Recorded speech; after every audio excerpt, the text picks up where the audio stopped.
Pan d'Arc-en-Ciel, alias Dark Kilovan, alias Trixeldius, est un copieur. Dans ses vidéos, il récite des articles qu'il trouve sur le net, sans jamais citer ses sources.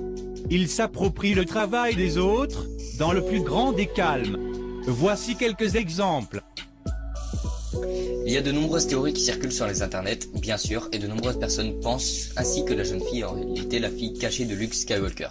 D'autres estiment en revanche qu'elle pourrait avoir des liens avec une autre famille, les Palpatine. Une chose est sûre en tout cas, Rey apparaît comme une véritable héroïne pour la plupart des gens. Après tout, elle a tout de même botté les fesses du vilain Kylo Ren, non?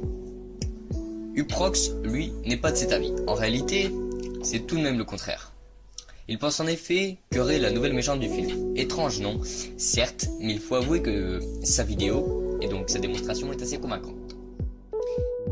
Les théories sur les origines de Rey restent l'un des sujets de discussion les plus favoris des fans de la saga.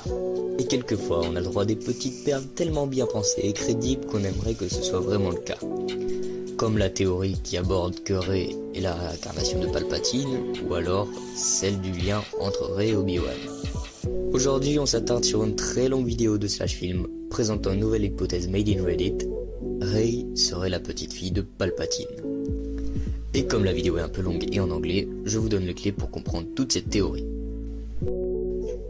Un Wing vole au-dessus de Jeddah. Jin est à l'intérieur. On entend la voix de Mon Mothma dire « Notre rébellion, c'est tout ce qu'il reste à faire pour reculer l'Empire ».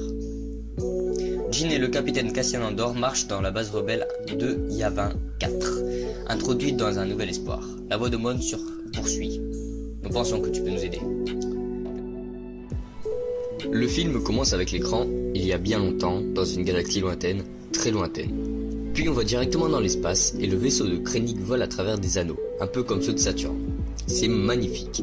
Ensuite, on voit la famille de Jyn Erso essayant de s'échapper à la hâte que le vaisseau de l'Empire arrive. Ils savent que les autres sont en route pour les capturer. Ils emballent toutes leurs affaires et Jyn et sa maman s'échappent tandis que son papa va faire face à Krennic. La maman de Jyn lui donne un collier et lui dit que la force la protégera ou quelque chose dans ce sens. Elle lui dit de se cacher dans leur endroit secret et la petite Jyn fuit pour survivre. On revient à